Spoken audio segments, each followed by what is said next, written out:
अस्सलाम वालेकुम। आज हमारा जो है मैं सिंगल क्लास लूंगी और बस ये पढ़ा के मैं ख़त्म कर दूंगी। और एक रिकॉर्डिंग है जो कि पिछले वीक की है, छोटी सी है, मेरे ख्याल से 20 मिनट की होगी।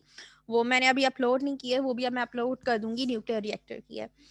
सो इसके बाद हमारी आज के बाद कोई क्लास नहीं होगी। ये भी शायद मोस्टली आधे घंटे की क्लास होगी हमारी, क्योंकि सिर्फ 4 स्लाइड्स हैं जो मुझे पढ़ानी है। मैंने आगे का रोक दिया, मैंने कहा और नहीं पढ़ाओ, और स्टूडेंट आप लोग भी बर्डनाइज हो गए। और वैसे भी हमारा जो है अब ख़त्म ही हो गया है तकरीबन। तो मंडे को कोई क्लास नहीं होगी। वो एक बताया गया है कि 18 जनवरी तक आप क्लास ले लीजिए। अ, जिनके ज़ाहिर है क्लासेस जिस जिस लिहाज से डेज में आती हैं वो उनके लिए था। तो हमारा जो है वही ख़त्म हो चुका है, तो मैं आप लोगों को और बर्डनाइज नहीं करूँगी। ये भी हमारी वो पोस्टपोन क्लास है जो उस दिन होनी थी। अच्छा, तो हम जो है कंटिन्यू करते हैं। लास्ट टाइम हम लोगों ने जो है मैंने आप लोगों को जीएम ट्यूब का जो है कंटिन्यू किया था, और ये पढ़ा रही थी मैं आप लोगों को कि जीएम ट्यूब क्या होता है। कि जीएम ट्यूब हमारे पास जो है सबसे most commonly radiation detector device होता है, न्यूक्लियर रेडिएशंस को डिटेक्ट करता है। और इसकी ये खासियत होती है कि जितनी ज़्यादा हम इसको हाई वोल्टेज देते हैं उतना ही ये हमारे लिए रिलायबल होता है। तो इसका मतलब इससे पहले जो हमने आयनाइजेशन चैम्बर, प्रोपोर्शनल चैम्बर और स्पार्क चैम्बर्स पढ़े, तो उनके कंपैरिजन में गीगल मोलर काउंटर जो है सबसे जो है रिलायबल और मोस्टली यूज़ जो है कंपोनेंट है हमारे डिटेक्टर्स में, जो कि यूज़ होता है, क्योंकि इसकी जो सेंसिटिविटी और जो हाई वोल्टेज इसकी चीज़ वो होती है, कैरेक्टरिस्टिक्स, यही इसको जो है बाकी सब चैम्पर से जुदा करती है, कि तभी जो है ये ज़्यादा यूज़ होने वाली डिवाइस है। क्योंकि फिर होता क्या है कि जब आप ज़्यादा हाई वोल्टेज अप्लाई करते हो तो उसकी वजह से आपको करंट भी ज़्यादा मिल रहा होता है। तो जो ये मैंने आप लोगों को बताया था, ये कितने करंट्स की रेंज पे काम कर रहा होता है, तकरीबन 400 से 600 के वोल्ट की वोल्टेज की पोटेंशियल डिफरेंस पे ये काम कर रहा होता है। और जितना ज़्यादा आप हाई वोल्टेज करते हो तो यहाँ पर जो रेडिएटिव सोर्स से जो इलेक्ट्रॉन्स एंटर हो रहे होते हैं और आयनाइजिंग पार्टिकल्स होते हैं, तो वो जो इलेक्ट्रॉन्स होते हैं वो उसको एनर्जाइज कर देता है। और उनकी एनर्जाइजिंग की वजह से होता क्या है कि वो जाके दूसरे मॉलिक्यूल्स को भी क्या करता है कि वो दूसरे मॉलिक्यूल्स को भी आयनाइज कर देता है उसके टकराने के बाद, और इनके कोलिजन की वजह से वहां पर हमारे पास सेकेंडरी आयन पेयर्स भी हमें मिलते हैं। प्राइमरी आयन पेयर्स वो होते हैं जो एंटर हो रहे होते हैं वहां पर, और सेकेंडरी आयन पेयर्स हमें जो है इलेक्ट्रॉन्स की एनर्जी बढ़ जाने की वजह से, उनके कोलिजन की वजह से, क्योंकि वो जाके दूसरे मॉलिक्यूल से टकराते हैं और उन्हें आयोनाइज कर देते हैं, जिसकी वजह से सेकेंडरी आयन पेयर जो है हमें मिल रहे होते हैं। और इसका जो मल्टी गैस मल्टीप्लिकेशन फैक्टर होता है वो बाकी इन सबसे ज्यादा भी होता है। ये कि यहाँ पर हम जो है वहां पर हम क्या देख रहे थे, करंट की बात कर रहे थे, यहाँ पर हम पल्स रेट से इसके जो है जो रेडिएशंस डिटेक्ट हो रहे होते हैं वो उसको पल्स रेट के थ्रू जो है वो डिटेक्ट कर रहा होता है कि कितने पल्स, नंबर ऑफ पल्सेस हमें बता रहे होते हैं कि हमारे पास जो है रेडिएशंस कितने कितने डिटेक्ट हुए हैं। ठीक है, तो ये मैंने आप लोगों से उस दिन डिस्कस किया था। ये जो है इसकी लैब्स में जिस तरीके से यूज होते हैं, ये डिवाइस होता है जीएम काउंटर, इसके अंदर जो है ना वो डिवाइस रखा हुआ होता है। ये कि कनेक्ट नहीं किया हुआ, मेरे पास एक और डायग्राम थी तो वो मैं आप लोगों को कभी दिखाऊंगी। ये जो है रेडियो एक्टिव सोर्स होती है, छोटी छोटी होती है, कॉइन की फॉर्म में बिल्कुल ऐसी होती है। इसको डब्बे में इसलिए रखते हैं क्योंकि इसको बाहर रख नहीं सकते, क्योंकि ये इतनी सेंसिटिव होती है ना कि एनवायरनमेंट में मौजूद एयर पार्टिकल, डस्ट पार्टिकल्स, तो यहाँ पर मौजूद बहुत सारी चीज़ें होती हैं, तो ये क्या करती हैं कि एनवायरनमेंट से भी एनर्जी को एब्जॉर्ब करती हैं और रेडिएशन जो इमिट आउट करती हैं। ये रेडिएशन हमें नजर नहीं आ रहे होते, और इनका डीके बहुत फिर फास्टली होता है, हाफ लाइफ में इनकी कमी आना शुरू हो जाती है। ये जो हिस्सा है ना, इस पे जीएम ट्यूब को रखा जाता है, यहाँ पर जो है प्लेट्स रखी जाती हैं जिसपे आप रेडियो एक्टिव सोर्स रखते हैं। ठीक है, और इसके बाद जो है आपके पास, मैंने आप लोगों से थोड़ा सा डिस्कस किया था इसका वर्किंग प्रिंसिपल, जो चीज़ें मैं आप लोगों को ज़बानी भी बता रही थी वो अभी यहाँ मौजूद हैं, जो कि मैंने आपको बताया कि कोलिजन हुआ, सेकेंडरी आयनाइज प्रोड्यूस्ड हुए, और इसका जो मल्टीप्लिकेशन फैक्टर होता है वो सबसे ज़्यादा होता है, क्योंकि यहाँ पर लार्ज आयनाइजेशन करंट प्रोड्यूस होता है। क्योंकि हमारे पास जो आइन स्पेयर होते हैं वो एक तरह के नहीं होते, सिर्फ प्राइमरी नहीं होते बल्कि सेकेंडरी आइन स्पेयर्स भी हमें मिल रहे होते हैं, तो वहां पर दो तरह की आयनाइजेशन हमें मिल रही होती है। फिर हमने इसके एडवांटेजेस को मैं डिस्कस करी थी, तो उस वक्त जो है ये क्या हुआ था कि हमारे पास हमारी वो ख़त्म हो गई थी जूम मीटिंग, तो अभी हम उसी को जो है वो कंटिन्यू करते हैं, और इसके बाद फिर कुछ कुछ और डिटेक्टर्स हैं दो तीन, तो उसको देखेंगे। एडवांटेजेस के क्या हैं कि इसके अंदर ये सबसे ज़्यादा खासियत है कि बिफोर कंपैरिजन टू अदर चैम्पर्स, ये जो है अल्फा बीटा गैमा पार्टिकल्स को डिटेक्ट करती है, और ना सिर्फ अल्फा बीटा को डिटेक्ट करती है बल्कि जो कॉस्मिक रेज होती हैं उनको भी डिटेक्ट करती है। इसकी sensitivity as comparable to other chambers, इसकी सेंसिटिविटी सबसे ज्यादा हाई होती है क्योंकि हम इसको हाई वोल्टेज पे ऑपरेट करवा रहे होते हैं। ठीक है, तो जब हाई वोल्टेज पे ऑपरेट करवाते हैं तो हमें रिजल्ट भी अच्छा मिलता है, आयनाइजेशन करंट भी बहुत अच्छा मिलता है। फिर इसने कहा कि power supply need not be precisely regulated as the pulse height is constant over a large range। अच्छा, इसकी जो पावर सप्लाई होती है उसको प्रिसाइसली हम रेगुलेट नहीं करते, ना इसको जरूरत होती है। जैसे कि पल्स हाइट जो है वो उसने कहा कि हमारे पास लार्ज रेंज भी हो तब भी हमारे पास पल्स जो की जो हाइट होती है वो कांस्टेंट रहती है। एक लार्ज रेंज पर, लार्ज रेंज से मुराद है आपके पास, यानी अगर आपके पास जो रेडिएशंस डिटेक्ट हो रहे हैं वो लार्ज हो रहे हो, कभी 500 हो रहे हो, कभी 1000 हो रहे हो, तो फिर भी आपके पास पल्स हाइट आपको कांस्टेंट मिल रही होगी, तो वो पावर सप्लाई उस पर डिपेंड नहीं कर रहा होगा, because of the fact that output pulse is very high. अगर ये फैक्ट है कि आपके पास आउटपुट पल्स जो है वेरी हाई हो जाए, so the amplification needed is also very subtle. अच्छा, तो इसने कहा कि आपके पास जो एम्पलीफिकेशन होगी ना, उसको जरूरत होगी कि वो सबटेल हो जाए। अच्छा, अब इसके डिसएडवांटेजेस क्या होते हैं? Energy can not be measured by it, इससे जो है हम एनर्जी को मेजर नहीं कर सकते जीएम ट्यूब, क्योंकि इसका काम सिर्फ क्या है, रेडिएशंस को डिटेक्ट करके देना। It has a lack of differentiating abilities, और ये आपको डिफरेंशिएट नहीं करके देगा कि ये अल्फा पार्टिकल डिटेक्ट हुआ है, ये बीटा पार्टिकल डिटेक्ट हुआ है, या गेमा डिटेक्ट हुआ है। इसका जो ग्राफ होता है ना, उससे हम अंदाजा लगाते हैं। एक बुक है ग्लास स्टोन की, उसमें बहुत ही अच्छा ग्राफ दिया हुआ है, जिसमें जो है हमें ये पता चल रहा है कि वोल्टेज की रेंज में कि कहाँ जाके अल्फा, बीटा और गैमा, और जहां कहाँ पर हमारे पास प्राइमरी आयनाइजेशन हो रही है, कहाँ पर हमारे पास सेकेंडरी आयनाइजेशन हो रही है। It can not detect अनचार्ज particle like neutrons. अच्छा, ये जो है इसके डिसएडवांटेजेस में क्या है कि ये जो अनचार्ज पार्टिकल्स होते हैं, फॉर एग्जाम्पल आपके पास न्यूट्रॉन्स हैं, ये उनको डिटेक्ट नहीं करता। It is self efficient due to the large paralysis time limits and large dead time। अच्छा, और ये इसकी एफिशिएंसी भी इतनी हाई नहीं होती, क्योंकि ये लिमिटेशंस पे काम करता है, और इसका डेड टाइम अगर ज़्यादा हो जाए तो ये उस पर भी ज़्यादा काम नहीं करता है। quenching agent is used in this counter often decomposes leading to less lifetime of the GM counter। अच्छा, ये भी है कि GM ट्यूब की अगर एक जरा सी भी सेंसिटिविटी में फर्क आ जाए, या कोई एक चीज भी GM ट्यूब का खराब हो जाए, तो GM ट्यूब जो है किसी काम की नहीं रहती। तो क्यों क्वांचिंग एजेंट जो है इसका, वो इसके काउंटर में यूज होता है डिकम्पोजेस के लिए, लीडिंग के लिए, ताकि आप GM ट्यूब को ज़्यादा अरसे तक यूज़ कर सकें। लेकिन अगर ऐसा हो तो GM ट्यूब का कुछ ऐसा होता है कि, और इतनी एक्सपेंसिव होती है GM ट्यूब, तकरीबन लाखों की इसकी कीमत होती है, लाखों में, क्योंकि ये बहुत ही सेंसिटिव डिवाइस होता है। तो अगर इसको आप बेदर्दी से और बेहतियाती से यूज़ करेंगे तो ये आपको ज़्यादा फायदे नहीं देगा। The GM counter is the one which is primarily use to its advantages. अच्छा, GM काउंटर को हम जो है इसके एडवांटेजेस की वजह से यूज कर रहे होते हैं, क्योंकि इसका बेसिकली काम क्या है, न्यूक्लियर रेडिएशंस को डिटेक्ट करके देना। ये, लेकिन इसका डिसएडवांटेज क्या है, ये हमें एनर्जीज इनकी मेजर करके नहीं दे रही होती है, और ये जो है न्यूट्रॉन्स को भी मेजर नहीं करती, यानी उनको डिटेक्ट नहीं करती। Although it is not free from disadvantage, still it uses make it fable over the counters. अच्छा, जरूर ये जो है, देखो हर चीज के कुछ ना कुछ एडवांटेजेस हैं, तो वो परफेक्ट नहीं होती, उसके डिसएडवांटेजेस भी कहीं ना कहीं होंगे। और वो कब तक जो है कंप्लीट रहेगी, कब तक हम उसको कह सकते हैं कि एक सिस्टम, एक सिस्टम जो है कब तक परफेक्ट हो सकता है, जब तक उसको जो है कोई और ऐसी चीज, कोई और ऐसा डिवाइस या कोई और ऐसा सिस्टम ना आ जाए जो उसको रिजेक्ट कर सके, तो तब तक हम ये कहते हैं कि वो परफेक्ट है। तभी हम जो है इस GM काउंटर को बाकी प्राइमरी तौर पर दूसरे काउंटर्स के मुकाबले में यूज करते हैं, जैसे कि विल्सन क्लाउड चैम्बर है, ये भी काउंटर्स ही हैं, क्योंकि इनका काम भी है डिटेक्शन देना।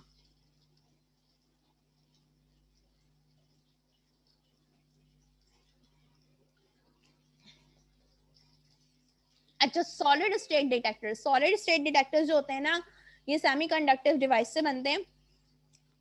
अच्छा, अब इसमें इन्होंने बताया है कि इसको आप जो है सॉलिड स्टेट डिटेक्टर्स को आप जो है सेमीकंडक्टर रेडिएशन डिटेक्टर्स भी कहते हैं, और ये सेमीकंडक्टर्स के मटेरियल से मिलकर बने होते हैं, जिसमें हमारे पास सिलिकॉन और जर्मेनियम के क्रिस्टल्स यूज होते हैं, ठीक है।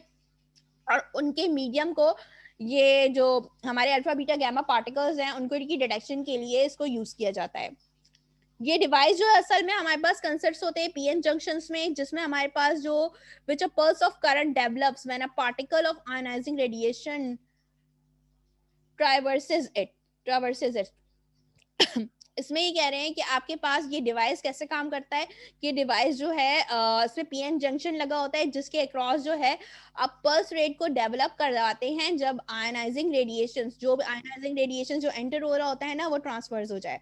और अगर आप डिफरेंट पार्टिकल्स को देखें तो वहां पर हमारे पास जो है आयनाइजिंग रेडिएशंस एब्जॉर्प्शन भी हो रहे होते हैं और एमिट आउट भी हो रहे होते हैं। अब इन्होंने यहाँ पर बात की है कि अगर आपके पास आयनाइजिंग रेडिएशंस एब्जॉर्प्शन हो रहे हैं तो वहां पर होगा क्या कि वहां पर चार्ज कैरियर का पेयर भी डेवलप्ड हो जाएगा, यानी वहां पर electron and electron deficiency sites पे खुल जाएगी, जिसको हम होल्स कह रहे होते हैं। हम जानते हैं ना कि जहां पर हमारे पास होल्स की कमी होती है वहां पर आपके पास जो है जहां पर आपके पास सॉरी इलेक्ट्रॉन्स की कमी होती है तो वहां पर होल्स डेवलप्ड हो जाता है।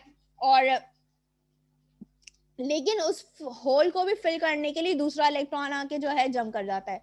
तो उसने यही कहने की बात कही है कि हमके पास जो आयनाइजिंग रेडिएशंस होते हैं जब वहां पर एब्जॉर्प्शन का प्रोसेस होता है कि आप अगर सॉलिड स्टेट डिटेक्टर्स के अलावा कोई दूसरे डिवाइसेस को यूज करें तो वहां पर होता क्या है कि वो जनरेट करते हैं चार्ज कैरियर्स के पेयर की फॉर्म में, यानी वहां पर इलेक्ट्रॉन इलेक्ट्रॉन डेफिशिएंट हो जाए, यानी वहां पर इलेक्ट्रॉन्स की कमी हो जाए तो हम उस साइट्स को बोलते हैं holes in a block of semiconductive material. और ये कहाँ हो रहा होता है? आपके पास सेमीकंडक्टिव मटेरियल में हो रहा होता है।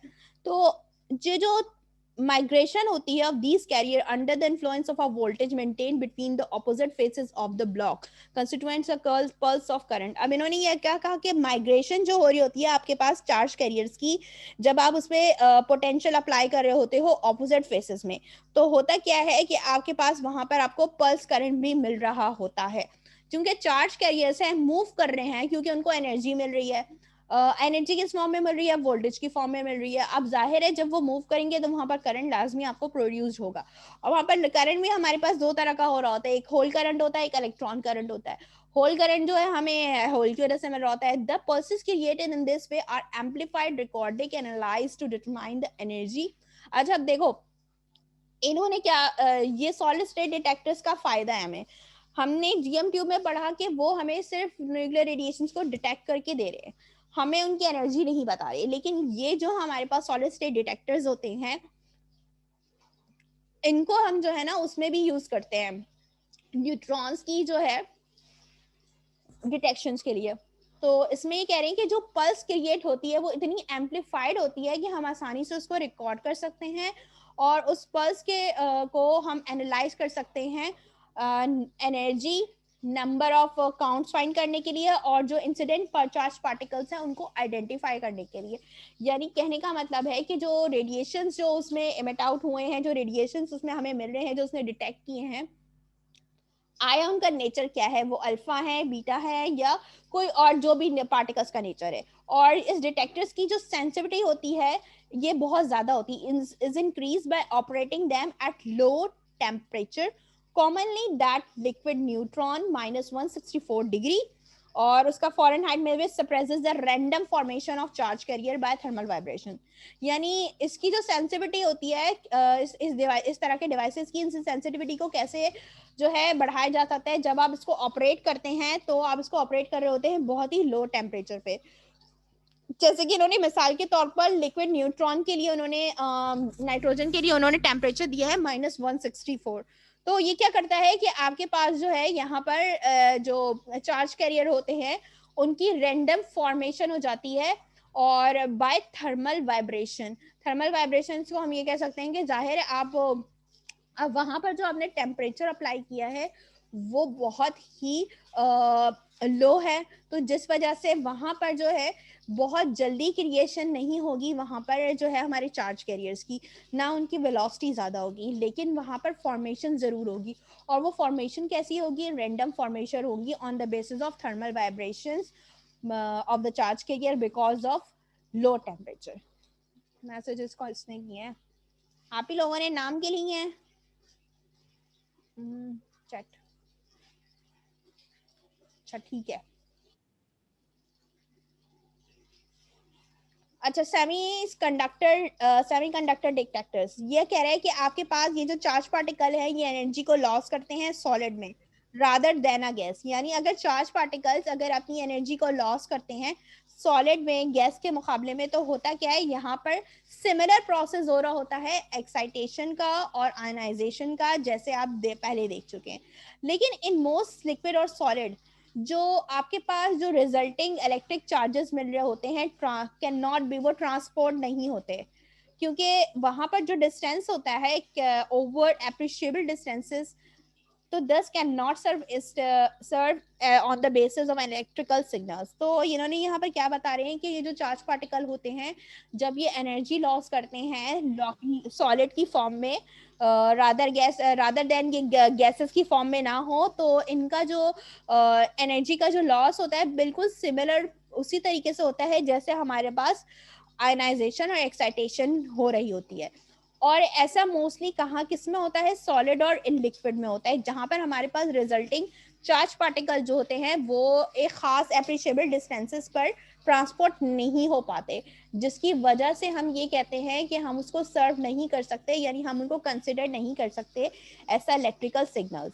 ठीक है, तो ये एक खास कैटेगरी है हमारे पास सॉलिड्स की। ठीक है, जिसमें आपके पास जो है ये ऐसे सेमीकंडक्टिव मटेरियल्स होते हैं जिसमें हम सिलिकॉन और जर्मेनियम को यूज कर रहे होते हैं, और ये प्री डोमिनेंट एग्जांपल्स है। क्यों? क्योंकि हमारे पास हमने अभी जो सॉलिड स्टेट डिटेक्टर्स पढ़े उसमें हमें ज़्यादा जो है फ़ायदा है यूज़ करने में, क्योंकि वो हमें एनर्जी भी डिटेक्ट करके दे रहे हैं, वो हमें जो है नंबर ऑफ पार्टिकल्स की काउंटिंग भी बता रहे हैं कि कितने डिटेक्ट हुए, और वो हमें ये भी बता रहे होते हैं कि जो चार्ज पार्टिकल्स जो डिटेक्ट हुए हैं उनकी किस टाइप्स के हैं, वो अल्फा है, बीटा है, गैमा है, या कोई भी और है।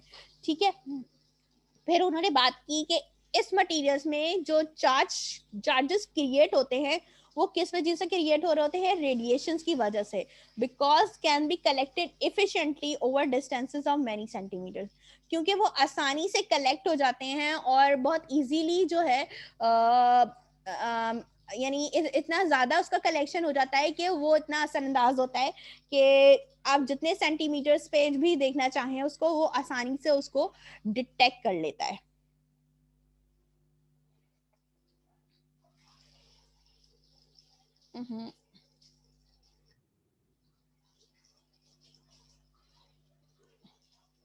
से अच्छा, अब मैंने आपको जैसे सेमीकंडक्टर डिटेक्टर्स का बताया, उसमें हमारे पास दो डिटेक्टर्स हैं, सिलिकॉन डिटेक्टर्स और जर्मेनियम डिटेक्टर्स। अच्छा, सिलिकॉन, अब अच्छा मैंने जब इसको देखा था सिलिकॉन और जर्मेनियम डिटेक्टर्स का, वो बहुत ही जो है एक्सप्लेनेशन बहुत ज़्यादा लिखी हुई थी, मैंने सिर्फ उसका जो मेन पार्ट है सिर्फ थोड़ा सा वो लिया है। सिलिकॉन डिटेक्टर्स जो होते हैं उनका डायमीटर जो होता है वो सेवरल सेंटीमीटर्स का होता है, उसकी थिकनेस भी ज़्यादा होती है, तकरीबन 100 माइक्रोमीटर्स होते हैं, लेकिन माइक्रोमीटर्स हैं यानी 10 की पावर 6 है। ठीक है, तो हम अगर उसको सोचना चाहें तो वो बहुत ही स्मॉल होगा।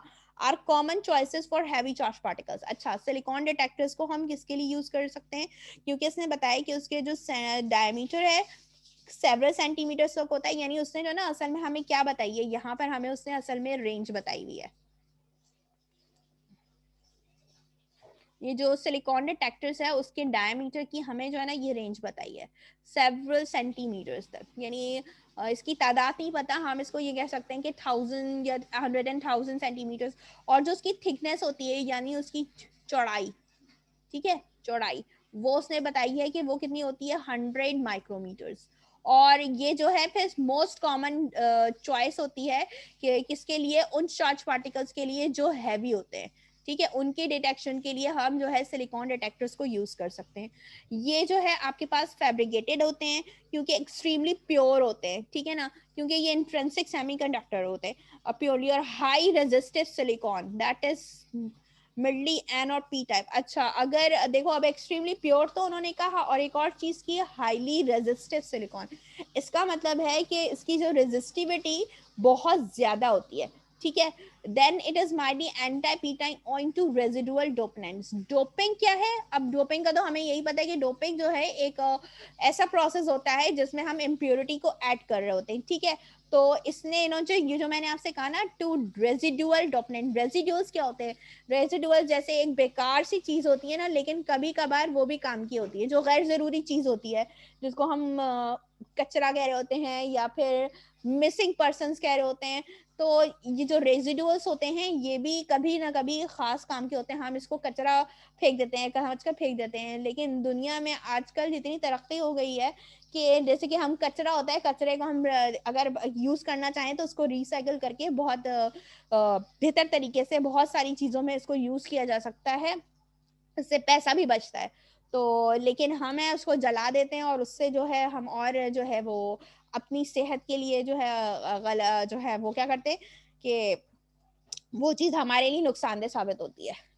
अच्छा, डोपिंग आपके पास प्रोसेस कैसा है? एडिंग ऑफ इम्प्योरिटी, जिसको आप एक और नाम दे रहे हो डोपनेंट, dopants is added to semiconductor to enhance its conductivity। अब मैंने आपसे क्या कहा कि सेमीकंडक्टर्स जो होते हैं हमारे पास, इनकी कंडक्टिविटी और रेजिस्टिविटी जो है दोनों ही बराबर होती है।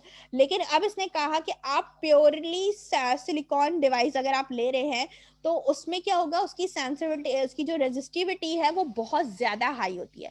तो हम क्या करते हैं कि हम उसकी जो है कंडक्टिविटी को, हम ये पढ़कर भी आते हैं कि हमारे पास जो हम पी टाइप और एन टाइप जो सेमीकंडक्टर्स बना रहे होते हैं वो हम किस लिए बना रहे होते हैं, हम एडिंग इम्प्योरिटीज जो ऐड करते हैं ताकि हम उस मटेरियल्स की कंडक्टिविटी को बढ़ा सकें। तो सिलिकॉन डिटेक्टर्स में भी बिल्कुल ऐसे ही हो रहा होता है। जर्मेनियम डिटेक्टर्स, इसमें जो है, जो ये भी जाहिर है जर्मेनियम जो है एक सेमीकंडक्टिव जो है मटेरियल है, तो इसको जो है हम यूज करते हैं गैमा रे की डिटेक्शंस के लिए यूज करते हैं।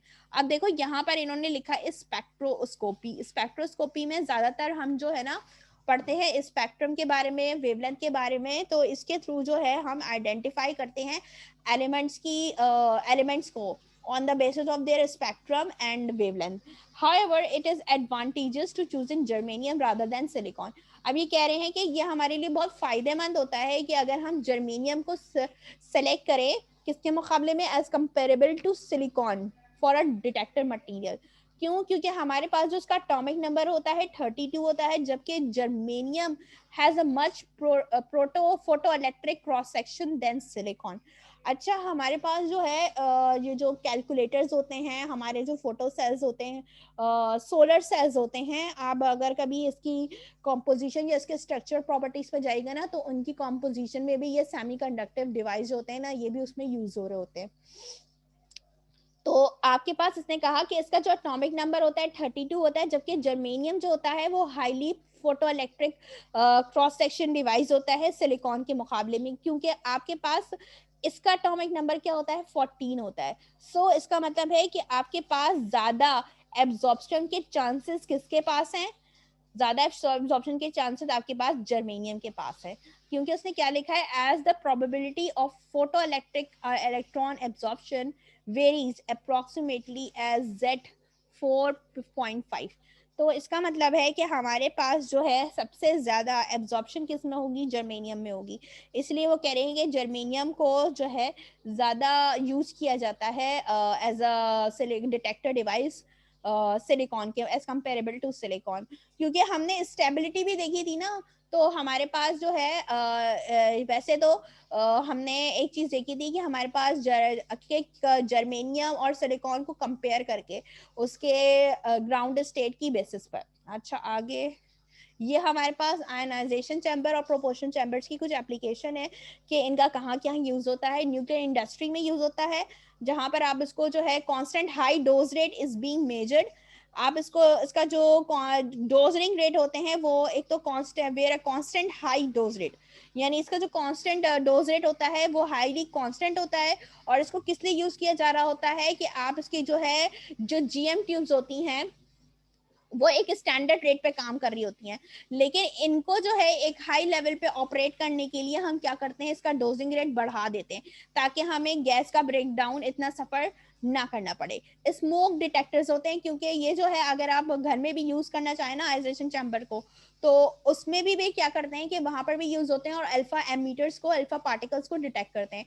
मैंने आप लोगों से ओम डिटेक्टर्स है उसको भी डिस्कस किया था एक दफा, मुझे याद पड़ रहा है। ओम चैम्बर्स जो होते हैं आयनाइजेशन चैम्बर्स, इसमें जो है हमारे पास अल्फा एमीटर्स मौजूद है producing constant in ion current. अच्छा, ये प्रोड्यूस करते हैं आपके पास।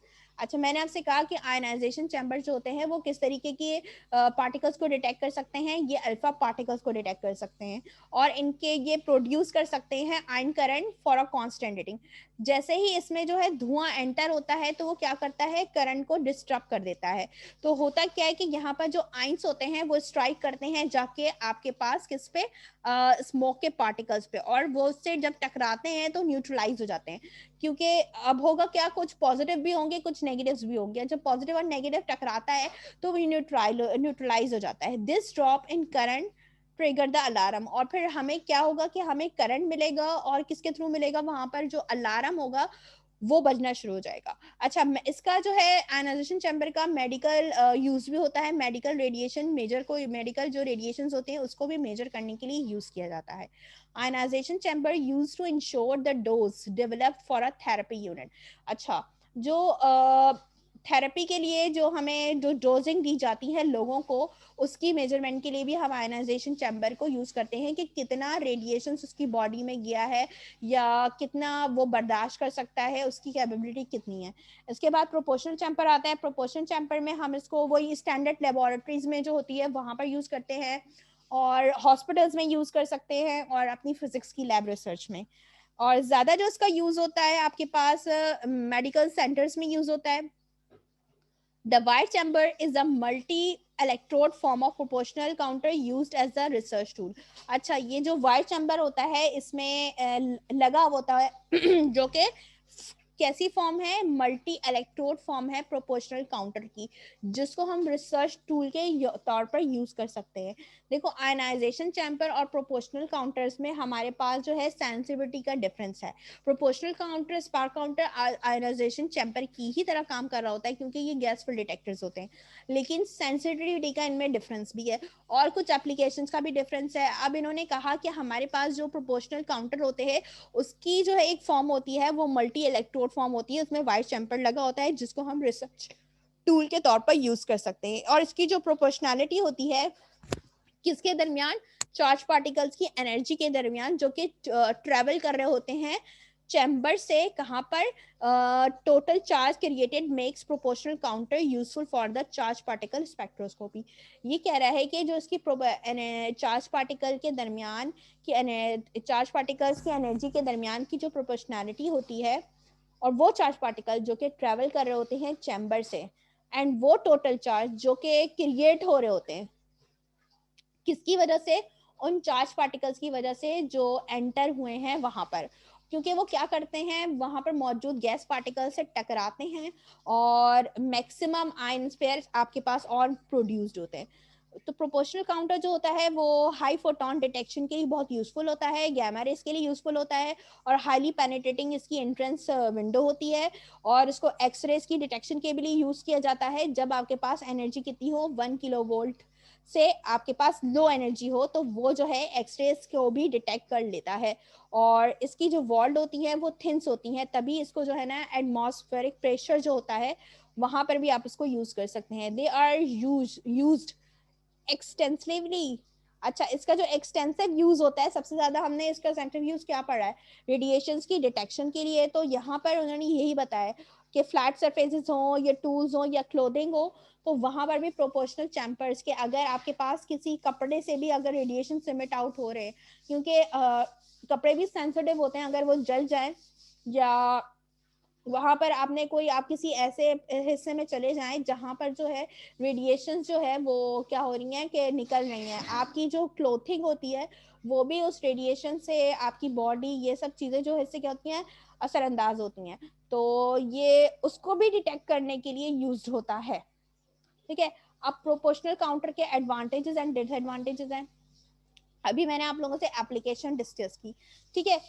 आप इसके एडवांटेज क्या है कि इसके अंदर ये एबिलिटी होती है कि ये रेडिएशन की एनर्जी को भी मेजर करता है और provide spectrographic information discriminate between alpha and beta particles. यानी ये किस तरह की इंफॉर्मेशन देता है, ये हमें जो है स्पेक्ट्रम की फॉर्म में वो इंफॉर्मेशन प्रोवाइड करता है जिसके थ्रू हम अल्फा और बीटा पार्टिकल्स किस दूसरे पार्टिकल से डिटेक्ट होकर आए हैं हम उसको डिफ्रेंशिएट कर सकते हैं।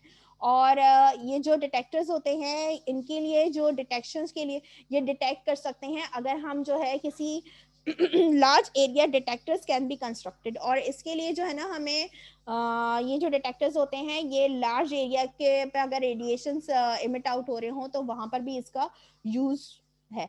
डिसएडवांटेज इसका क्या है कि एनोड्स वायर्स जो होती हैं वो डेलीगेट होती हैं, तो वो एफिशिएंसी अपनी खो देती हैं जब आपके पास गैस फ्लो डिटेक्टर्स में आपके पास क्या होती है, डिपोजिशन होती है। यानी जब आपके पास वहां पर चार्ज पार्टिकल्स एंटर होते हैं और जाहिर है अंदर आयनाइजिंग पार्टिकल्स जैसे ही सोर्स के थ्रू जो है एंटर हुए हैं पहले ही वहां पर गैस में जो है ना इलेक्ट्रॉन्स मौजूद है, तो वो क्या करेंगे, अब जो उसकी वायर है वो इतनी ज्यादा डेलिकेट है कि उसके अंदर जो है ये अपनी एफिशिएंसी जो है खो देती है। क्यों? क्योंकि वहां पर जो गैस होती है वो उसका फ्लो जो डिटेक्टर्स, गैस फ्लो डिटेक्टर्स में क्या होता है, डिपोजिशन की वजह से उसकी एफिशिएंसी में लॉस पैदा होता है। द एफिशिएंसी एंड ऑपरेशन, तो ऐसा क्या होता है कि जो एफिशिएंसी एफिशिएंसी को हम किस तरीके से ले रहे होते हैं कि इनपुट जो हम दे रहे होंगे हमें 100% उसका आउटपुट नहीं मिल रहा होगा, और उसका जो ऑपरेटिंग सिस्टम है वो भी जो है उस पर भी असर पड़ेगा। तो होता क्या है कि आपके पास इसमें जो सबसे इफेक्ट होता है वो सबसे ज्यादा इफेक्ट होता है ऑक्सीजन पे, जो आपके उसके गेट फिल्ड होती है, और and measurement window easily damage. और इसके अंदर जो हमारे पास जो इसकी विंडो होती है वो भी काफी सेंसिटिव होती है। तो होता क्या है कि आपके पास ये जो वायर होती है उसकी लेस एफिशिएंसी की वजह से उसकी जो विंडो होती है वो भी डैमेज हो जाती है। अगर हम इसको जो है लार्ज एरिया डिटेक्टर्स यानी ऐसे एरिया पे यूज करें जहां पर हमें रेडिएशंस बहुत ज़्यादा तादाद में एक लार्ज एरिया के लिए, इसको अगर प्रोपोर्शनल चैम्बर्स को हमें यूज़ करना हो तो प्रोपोर्शनल चैम्बर्स वहाँ पर हमारे लिए ज़्यादा काम का नहीं रहता। लेकिन कि कब आपके पास यूज़फुल हो सकता है लार्ज एरिया के लिए और कब यूज़फुल नहीं हो सकता, तो इसमें यही बताया गया है। अब ये ख़त्म हो गया और मैं आज की क्लास आप लोगों का कोर्स अब यही वाइंड अप करती हूँ। बस एक वीडियो आप लोगों को शेयर करनी होगी, रेडिएशंस के उस पे है, न्यूक्लियर रिएक्टर्स पे है। तो वो थोड़ी सी रह गई थी उस दिन लास्ट वीक, तो वो मैं आप लोगों को जो है रिकॉर्डिंग मैंने की हुई है, उसको मैं इंशाल्लाह आप लोगों को आज भेज दूंगी। तो आप लोगों का कोर्स आज कंप्लीट हो गया यहाँ तक। अब मज़ीद पढ़ाई नहीं होगी। 20 जनवरी के बाद में आप लोगों को जो है पेपर में क्या क्या आएगा उससे रिलेटेड जो है ना मैं सारी चीज़ें आप लोगों को वो कर दूंगी कि